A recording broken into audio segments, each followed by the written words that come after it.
a couple hours wait.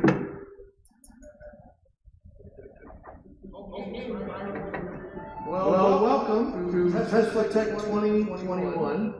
And for those of you who know that TeslaTech 2020 didn't happen because of COVID, so this is going to be doubly good. And thank you all for your patiently waiting. Our first presentation is a couple hours behind. We've been working on tech things, and hopefully we're getting most of those things worked out. Today's our day to kind of work through the kinks.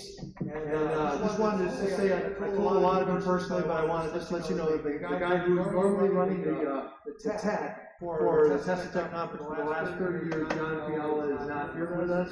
And it's because his father, Harvey Fiala, who has been active with TeslaTech for years, is on his deathbed, unfortunately. He's on a ventilator right now. And just ask you to say a prayer for their family. They're having some health issues as well. And they've been on the phone with our tech people here, making sure things are running. We're still using their equipment, the screen, and all of this tech equipment, and the microphones are all the Fialas. They were kind enough to bring it to us from Houston. So it's very nice that we have that. And anyway, so just a big thanks, big hearty thanks to the Fialas for all that they do. Big hearty thanks to Steve Elswick for putting on the conference. It's always a challenge, especially when we have to worry about some of these details. We're going to work them out. We're going to have 26 speakers, 26 presentations throughout the course of the next several days. So it's going to be a marathon. So be ready for that. Unfortunately, today it's going to be just a little bit less than what it typically is. A couple of housekeeping items. Steve has asked me to mention that the DVDs for the conference will be available immediately following the conference. The best deal, of course, is getting the entire set of DVDs. They save $100. If you get them all, I think it's about $300. I got the price right for the whole set of DVDs. You can watch it again. And make sure you do that. Also, for lunch, there will be a buffet at the restaurant. If you haven't been, it's down the hall. I believe it's $14. Breakfast, if you're staying at the hotel, of course, is complimentary. You should have that. And that's what you can do for lunch. Lunch is always going to be tight. I'm going to try to run things on schedule as best as I can. And that's going to mean that the speaker is going to have an hour to present each presentation. And that includes Q&A time. And I know this audience loves to ask questions. And so if you want to have questions asked of you, that means you make your presentation 45 to 50 minutes at the most in order for us to be able to get that in. And that gives us an extra half an hour of time between presentations, which works out great. And we sometimes need that because sometimes we start late. Sometimes things go over, and we're trying to avoid that. I'm really going to try to stick with that. That's the goal. 45, 50 minutes for the actual speaking and everything like that. And one other thing on that, if you are a speaker, please come to me. I would like to have some things so that I know how to introduce you and say a few things about you. Just a few things so that I'm not looking like an idiot when I introduce you. So that's important as well. And one other thing, when you come up to ask questions, we definitely like people to ask questions. We may limit it to, let's say, 4 questions. It's going to depend on time. I'll be the mic Nazi, and I'll just be the one who's going to say we're out of time. And it's no personal offense to anyone if we do happen to run out of time. But the microphone is now positioned vertically. The reason we're doing that is so that we can film you and we can actually see you when you're asking questions. So the line will form off to the side and more like she's demonstrating. Okay? So that's different than we've done in the past, but that's hopefully should not be a big deal. I'll be down there to just kind of move things along. And the other thing, if we're tight, and I believe we are, please, we don't want any comments. We only want questions. Okay?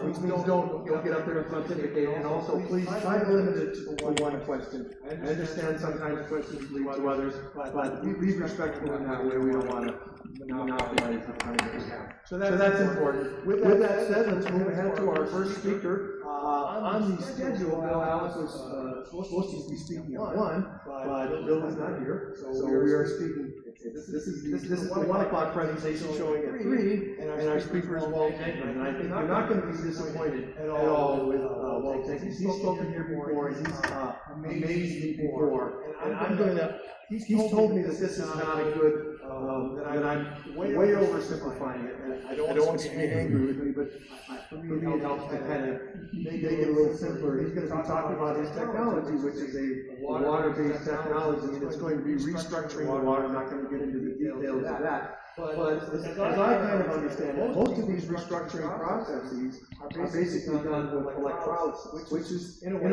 you got one kind of metal here, another kind of metal here, dipped into water, and then there's interaction going on in between. In a way, and again, this is, don't be offended, but as my little brain works, I see that as kind of like a capacitor, right, where I've got a positive and negative, and I've got the water is acting as a kind of dielectric in between. What Walt is going to be presenting is a little different. It's more like an inductor, because there's actually a coil within the water. And so it's accomplishing something different. There's going to be like a cloud that gets created that can in turn create something sort of like lightning.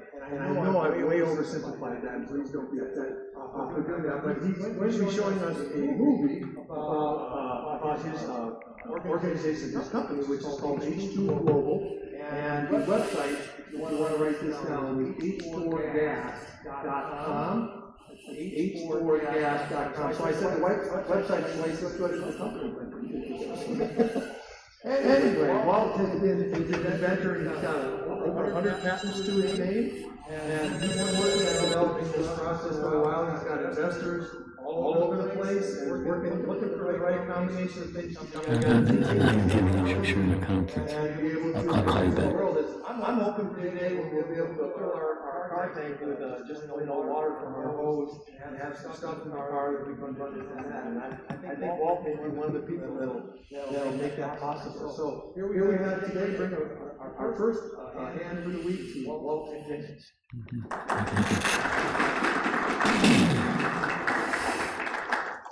Thank you very much. Can you guys see me over there?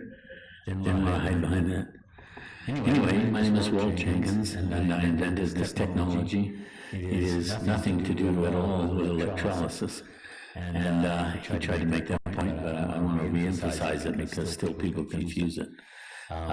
It is a different way to take the energy out of water. And what we have found is that there's obvious hydrogen, oxygen in water, which electrolysis tries to take out. But they spend so much energy taking that out, you don't get enough really to be very productive with it. And what my goal was to find a way to get all of the energy that's in water and to do it at a very reduced input energy. So whereas electrolysis typically uses 10 to 40 amps of 12 volt to 24 volt power, ours will use less than 160 milliamps of 12 volt power and extract enough water energy out to completely run an engine, not just assist it or extend mileage on a fuel that's already gasoline or something like that. It's an independent fuel by itself, and it completely runs the engine. And I'll give you a brief technical view of that, and then we'll go to the video because it explains overall the company much better than I can do in the same amount of time. And I'll answer questions anybody might have. Well, the first thing somebody might ask is, what am I doing in a wheelchair? Well, I had surgery on my foot, and I'll be in this for another couple of weeks, but then I'm out, so not permanent. So the technology, if you imagine a soap bubble, and the skin of the soap bubble is not soap, but gasoline. And in your mind's eye, follow along with me, and inside that soap bubble, or gasoline bubble, is a nanoparticle of water. And it's very small stuff. These nanoparticles behave substantially different than regular particles. But when that thing goes off, here's what you have. You have basically a Molotov cocktail. It will blow up each by itself, and it will ignite the one next to it. And there are billions of these nanoparticles suspended in a fog, basically within the engine. They're sucked in through the air intake, and when the combustion occurs, several things happen. Dissociation, which you've all probably heard about from hydrogen and oxygen electrolysis. When you dissociate hydrogen from oxygen, you break down water into two of its components. But that leaves a major component still left out in the wind.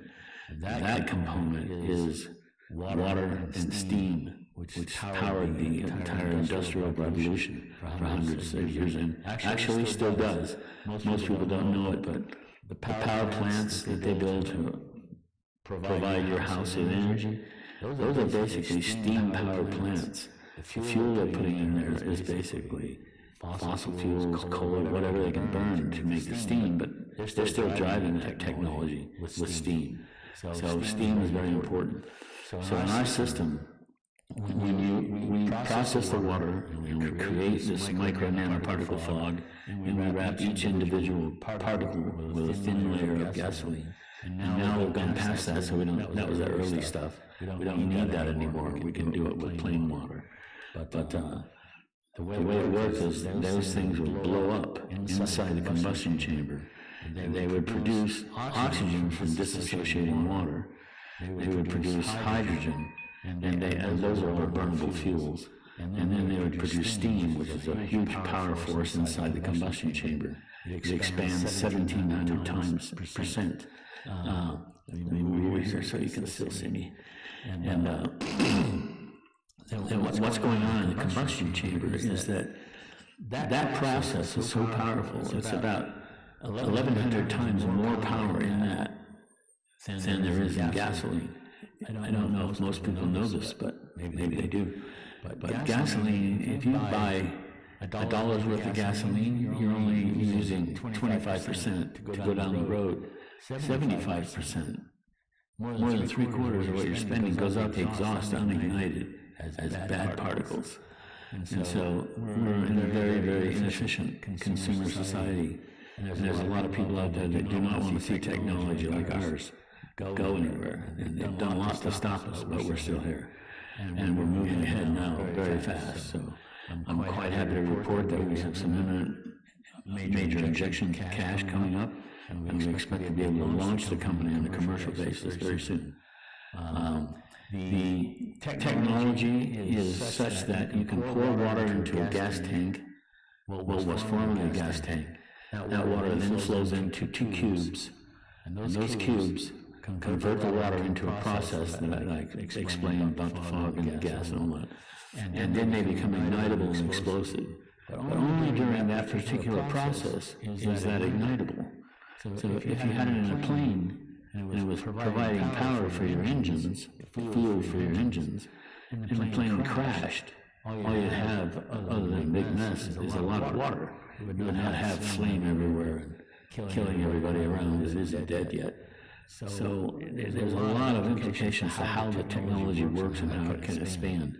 So I'll let you guys run this video for a second, and it'll give you an overview of our company, and then I'll do some questions and answers.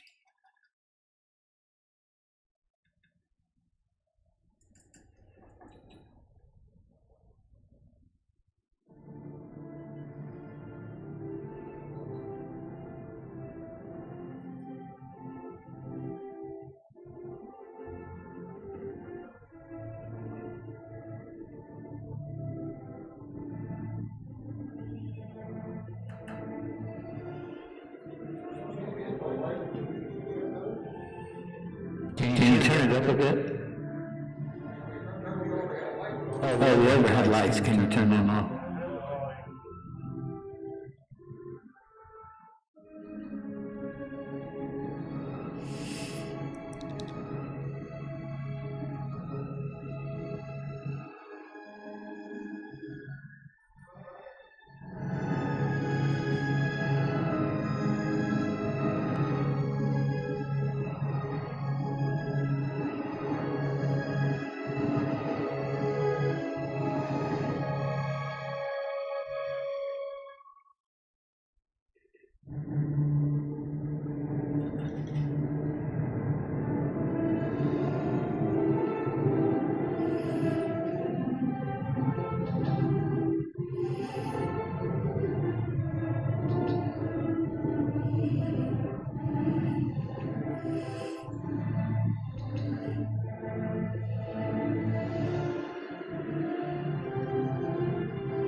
is powered by standard turbine engine. This process can convert water into fuel that drives this engine. This transparency here is proof that there are no hidden fuel lines or anything that's ready to affect the fuel going to. At present, this is a dual fuel system. Here and here are the two fuel shuttles. This car is the first to run solar, wind, and this solar panel provides EPS to convert the water into fuel. These twin turbines here also provide energy to convert the water into fuel.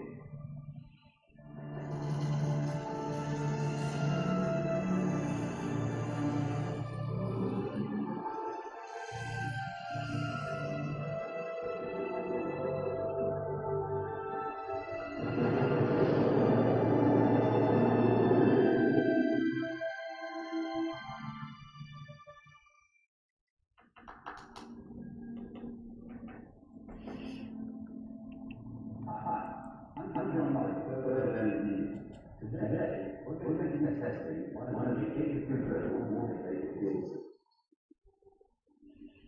And in this box here, I have dry electronics, and then in this box here, we have the water fuel mixed in this unit here. We are controlling the airflow manually. We are working on an automated system. At the moment, we're using the manual airflow control here. And this open allows more air, or we can allow less air, and like that. We're using an endoscopic camera to show the dry box electronics. As you can see, the gas has been removed since then. We're going to take 5 millimeters of gas and inject it into this fuel line here. And see how long we're going to want. We are drawing 5 millimeters of gas.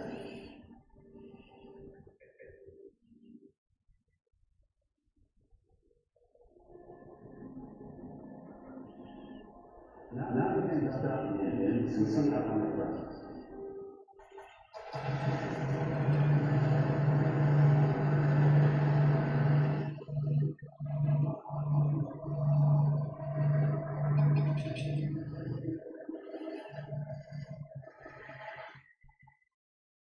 We're going to start it again to see if there's any gas left in the bottle.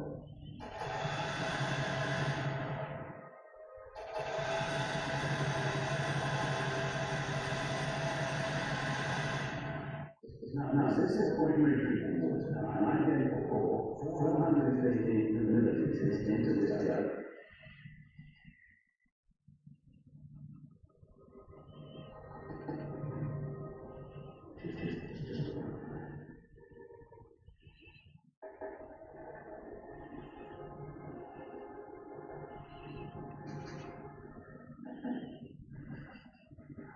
I'm not going to pour it into our unit.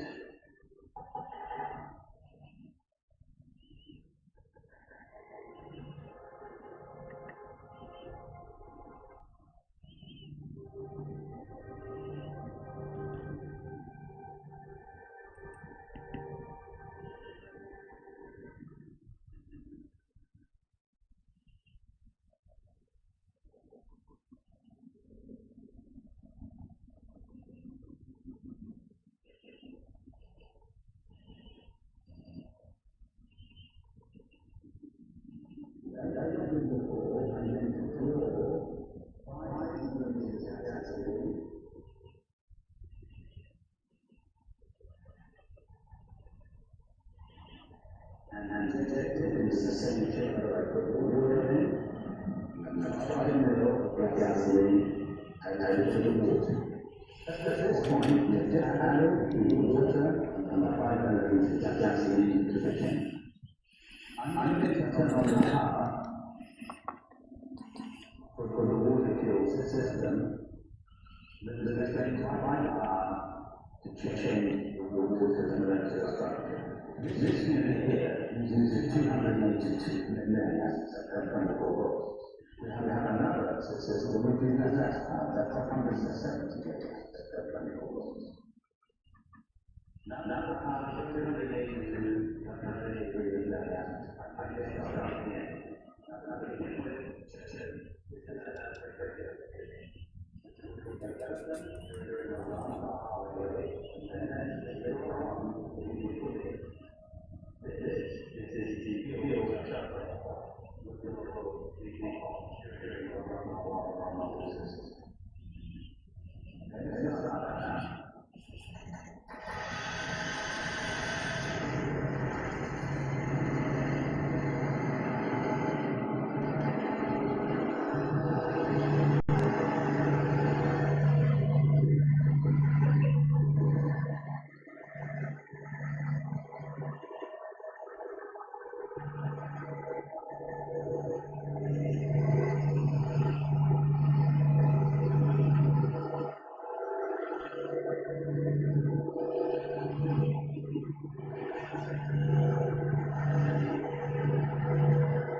I forgot this video is on there. It's a different video. If you guys want to watch it, you're welcome, but it's not pertinent to the talk.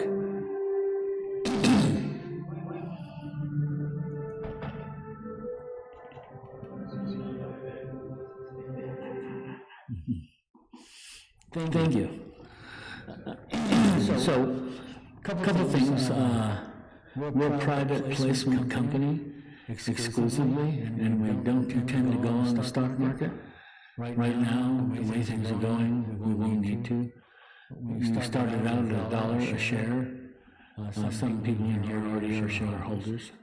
And we are now $30 a share. And we're looking at a $50 million injection of cash very soon to help launch the company. And should that occur, the stock prices are going to go much higher than they are now. But also the technology that we started with, we were relying on water in tanks. And now we've gotten away from that.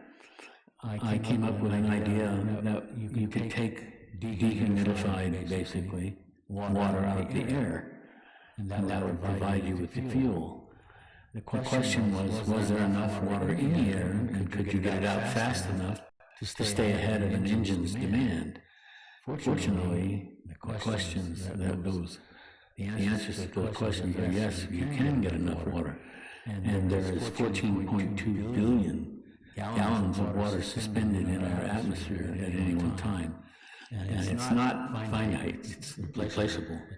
It seems to have its own equilibrium, depending on the atmospheric conditions and whether it's a local desert or a local rainforest.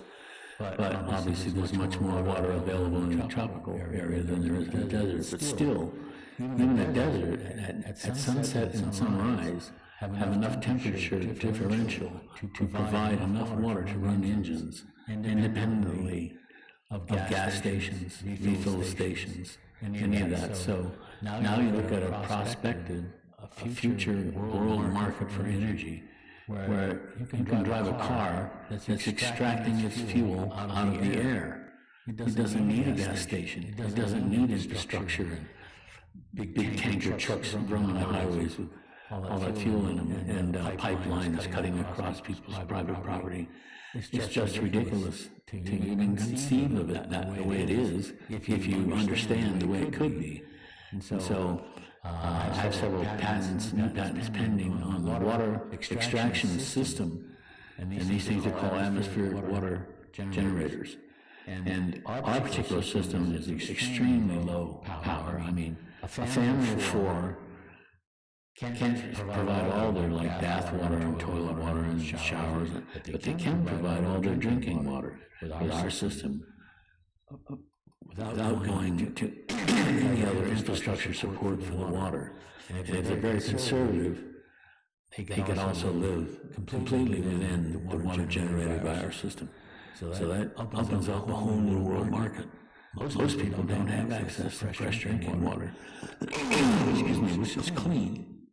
So, because of technology was started as a way to find fuel sources, and the scooter, which is unfortunately not in that video, but in some other videos on our website, is the first vehicle in the world to run on water evaporated out of the air.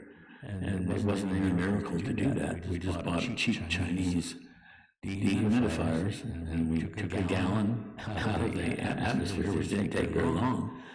And then we put it in our water fuel system tube box, and it ran the scooter.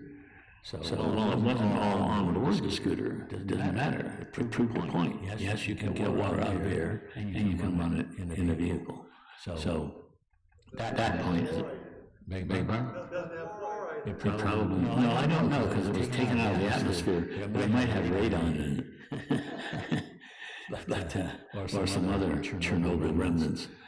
But anyway, we're working on a whole new set of patents, and with a forthcoming injection of cash, we'll be patenting that around the world. I now have over 100 patents around the world, and in all of EU, in Canada, USA, we filed in China, we filed in India, we filed in Japan, filed in Brazil and South America, so pretty much covered the globe.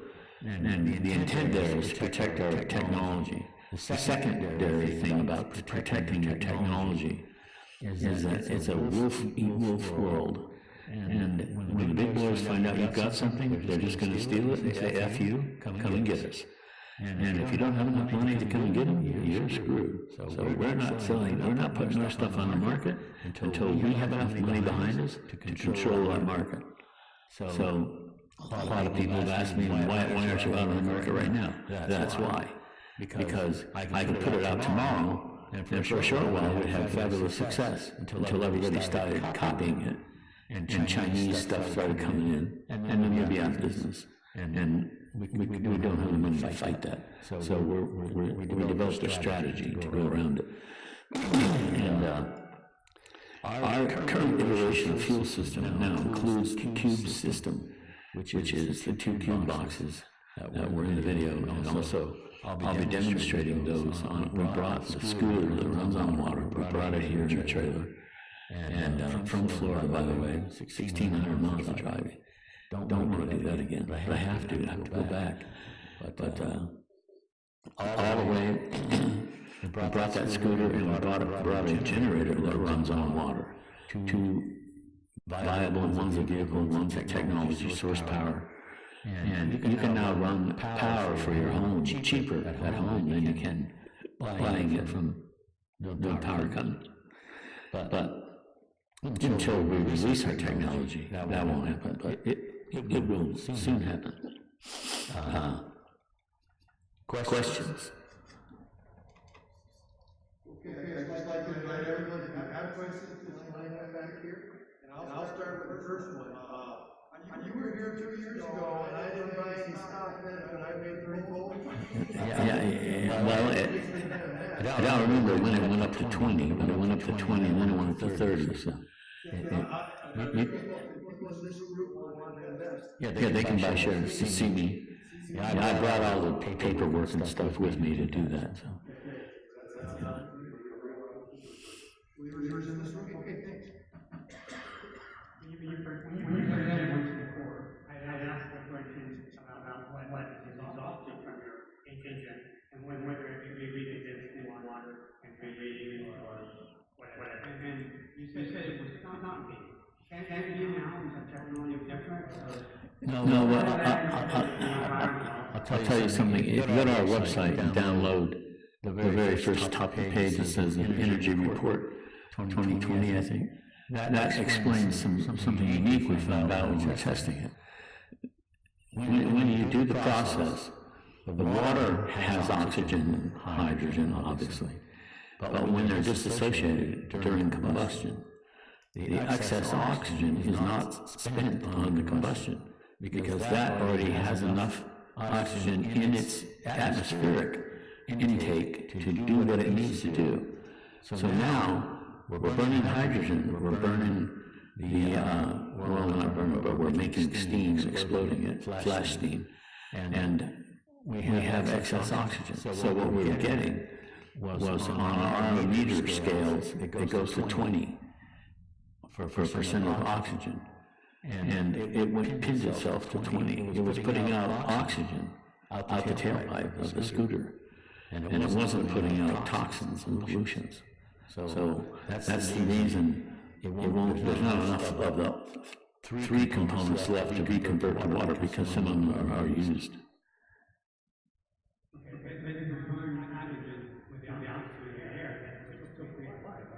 Well, if you burn hydrogen in an atmosphere, you're still going to have other components that have to be burned with it for it to work perfectly. If hydrogen's all by itself, I'm not sure it would even explode. It has to be in the presence of oxygen. So you were pulling air out of the air, which is oxygen and nitrogen, and mostly nitrogen. But if there's enough oxygen in that, there's about 20% ideally of oxygen. There's another thing I should mention.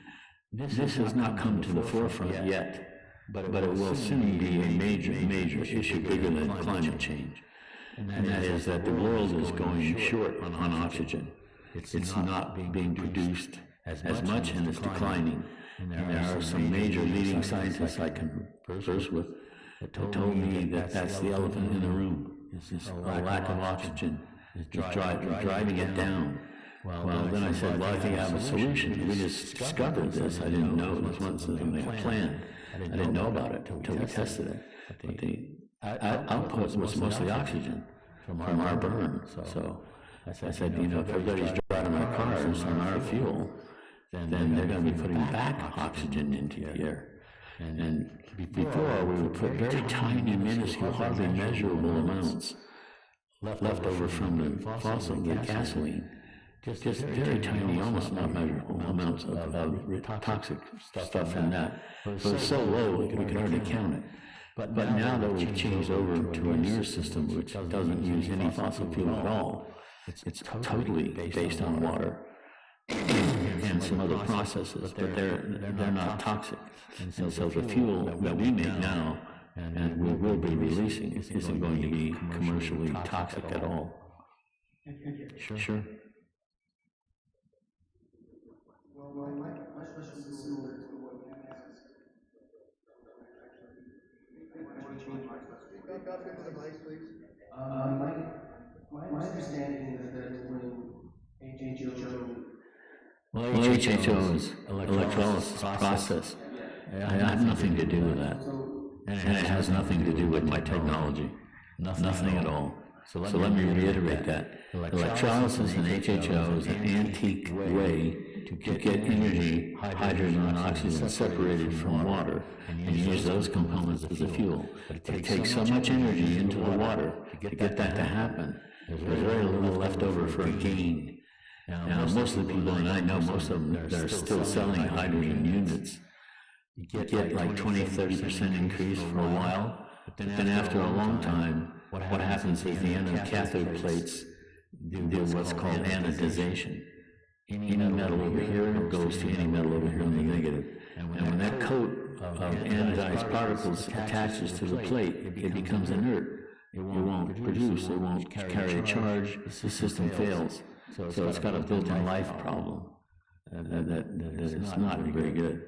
And that bankrupted nearly 2 major investors out of India who put $5 million into hydrogen from some couple of bozo idiots who were walking around telling everybody they discovered the Holy Grail.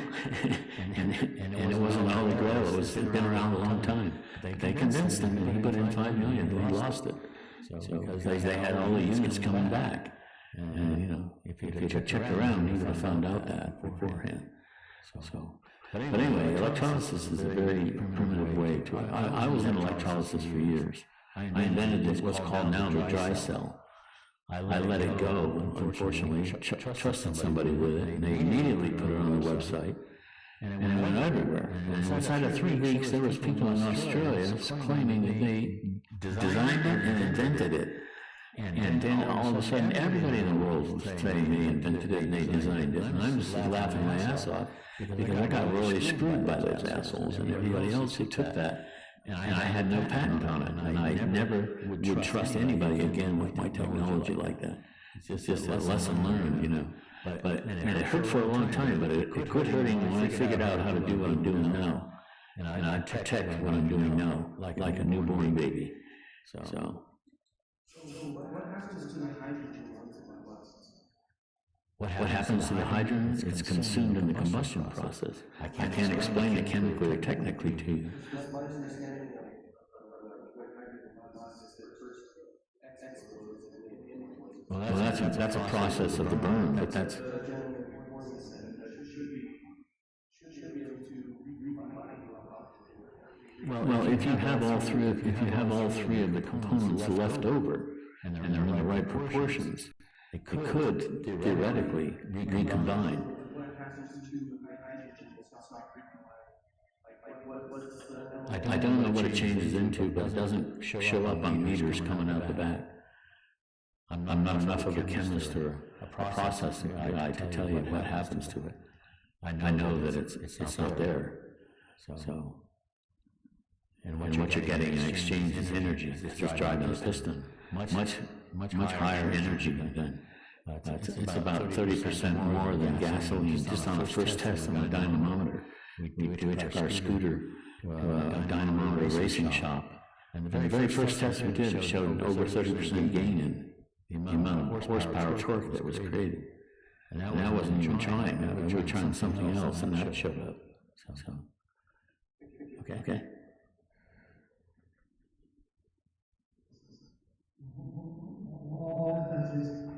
Does the process have to be lead configured for the combustion itself, or for the radiations have to be lead configured for ship engines or for aircraft engines? No, the engine technology and internal combustion engines, except for jet engines, but regular combustion engines, pretty much the same everywhere. And one of the primary goals of mine was, if I made a fuel, because everybody knew that you can take a bottle of hydrogen that you buy at a welding shop and run an engine. But usually you've got to change the timing to top dead center. That's 14 degrees off of where the gasoline is set. And so if you change that timing, you've got to have some easy way to do it, or an automatic way to do it that the customer doesn't see it. But also hydrogen in and of itself is highly explosive. It's very hard to keep contained in any container. Anybody that ships it, and manufacturers can tell you, it'll go right through a metal container in a few months. It's sitting there, it'll be dissipated. Because it just can't, it's very hard to stop. But also, let's say you're driving along in your new hydrogen car, theoretically. You've got a big tank about the size of the acetylene tank, and the guy that's heading towards you at 50 miles an hour, he has one of those too. So when the two meet and the tanks rupture, you're going to get a crater of about 30 feet. And that's the future of hydrogen cars right there. In a nutshell, is that once somebody sees that happen, they ain't buying one of those. Some company tested hydrogen. You propose to that same company with the test for fuel system? Yeah, we're already involved in tests with the Dutch Ministry of Defense. And two guys over there shipped us an engine out of a military transport vehicle. And the day after it landed, and it was unloaded on the truck, they were going to get on a plane to come over here, and COVID was announced. No travel, lockdown. And they've still been on lockdown in Netherlands and haven't been over here yet. It was over a year ago. So we have inroads into Dutch Ministry of Defense, some other UK stuff. Although there was a lot of intrigue going on around all that, and changed a lot of the relationships. But just to make a long story short, we're very tight with the Dutch Ministry of Defense, and those guys are good friends. And our technology, one of the things we were looking at is if you make a micro drone the size of a fly, how do you power it? You can't put a gas engine on there. And you can't put an electric engine on there because the batteries are too high.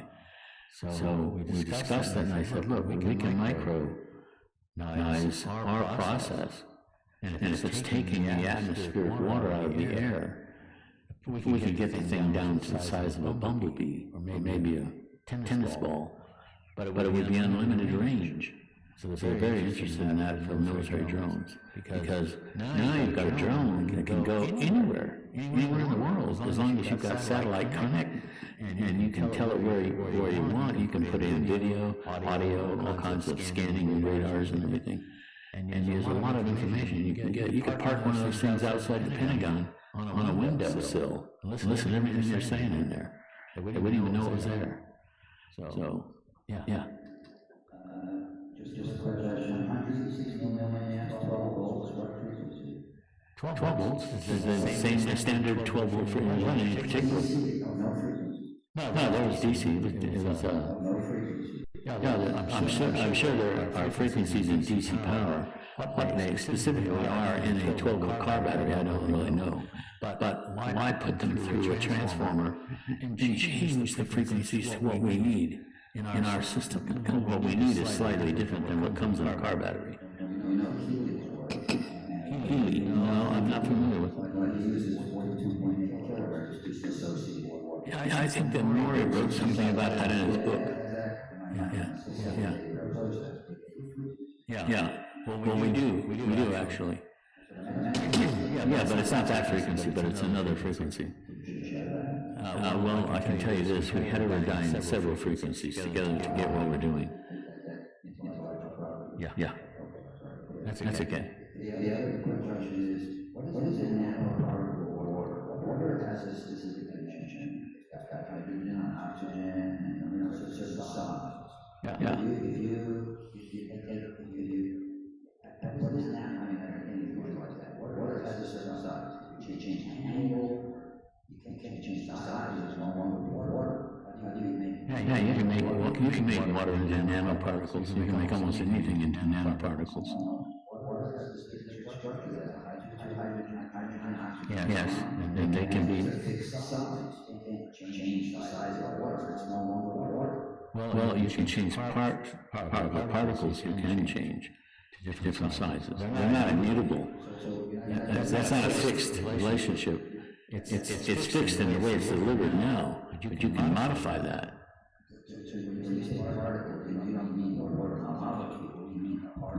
No, I'm talking about the individual particles in water. Yes. What are those particles made of? They're made out of hydrogen or oxygen, but those are the bigger particles. Then there's the smaller ones. And the ones that are the smallest that can be made are a matter of what you're doing to process that down so you can get a size differential. I have no idea what they're made of. My science is limited to my research, direct deep drilling, and one subject. Well, it makes sense to Maury. Well, I just have one final question, and that is, it sounds like what happened? I want to talk into my mic, but I don't see an on-off switch here, so I don't know. You're being censored by Pickle Brother. Okay, so I know what happened. Sorry about that. Okay. So my last question, I'm just thinking this year. You said something earlier that you said you're not thinking forward enough, because I said in my introduction that I can imagine filling the car, taking water, and you said, no, that's the old way of thinking. Now I realize it's because I don't need to do that, because you're going to just get the water and heat it. I had to correct my introduction already, but also I'm thinking, gee, we can not only have a car running off of our house, literally we get water. We don't have to have a water meter. We don't have to get it from the city anymore. We can get electrical energy from this device. I don't see how we can get gas energy as that. I'm just thinking, What kind of gas? I don't know. I have devices that I can heat my home and I run my dryer, with gas. Well, for a while now, we had a problem in that a couple of people who wanted to run big steam turbines with our fuel system. And I said, well, it isn't designed that way. It's designed to explode and violently and emit a lot of power. I don't know if I can bring that process, slow it down to where it's a slow, steady burn, like a flow of natural gas or something like that, has a flame going all the time. Because that would be another market we could enter if we did that. Well, we can completely get off the grid now. It's just, it takes, you've got to have the forces. Yeah. Well, there is a guy doing electrolysis to extract hydrogen out of water. And I never really looked at the whole thing very closely to see what his efficiencies were. But I kind of thought, well, he's using more electricity to get that hydrogen to power that heater than he's gaining. He might have a slight gain, but it's barely worth it. It's more of a gimmick, and it never really took off, and that's probably why. But eventually, if a cheaper process for extracting hydrogen out of water or any other source, it would change the energy flow. And I kind of left electrolysis and just went a completely different direction. I studied lightning and how it worked. I was interested in the sources of energy on the planet. One of the most powerful releases of energy on the planet. They're not volcanoes. They're lightning. Anywhere over 1 million strikes a minute. And what's happening is all the electrons are coming from the sun. They're hitting our magnetic field and they're charging it. And then we have things like, I ask questions like, why does a dark thundercloud that's full of water, tons of water, not just a rain, enough to wash out a whole county, floating up in the sky? How do you get that much water up in the air? I mean, it doesn't explain it by physics. I've asked a lot of physicists. They don't know what the hell they're talking about. They try to explain to me that the light-colored clouds, the white clouds, were less dense, therefore they float. I said, okay, I'll accept that. But what about those big heavy mothers that carry tons and tons, and the big lightning comes down and grounds out, and the charges change, because those charges of that water, the reason they're floating is that they're negatively charged, and the ground is negatively charged. And so it's an oppositional. But as soon as lightning starts striking, and the current changes eventually into the water, and it becomes more positive or balanced, then it flows down as rain. And so when I looked at that, I went, okay, well, that tells me something about water. It can be directly affected by electrical currents. It can be directly affected by flash lightning. And these things can manipulate water particles in strange ways. You know, when a lightning storm goes off, it sends tentacles of electrons down to the Earth. And then it sends them up from the Earth, and they meet in the sky, and there's a lot of these things going. And when they touch, that's where the lightning goes. It makes a circuit. And so when you have a thundercloud, basically, I used to use an advertising thing. It said, put a thunderclap in your engine, because that's basically what we're doing.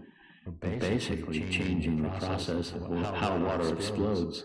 And when you hear a lightning clap, a big thunderstrike, that is hydrogen and water exploding. I mean, it's like a gunshot. Did you know that hydrogen and water has 4,000 times the energy of obsessive callers? Okay. I tried to turn the volume on this 3 times and off, and I can't seem to do it.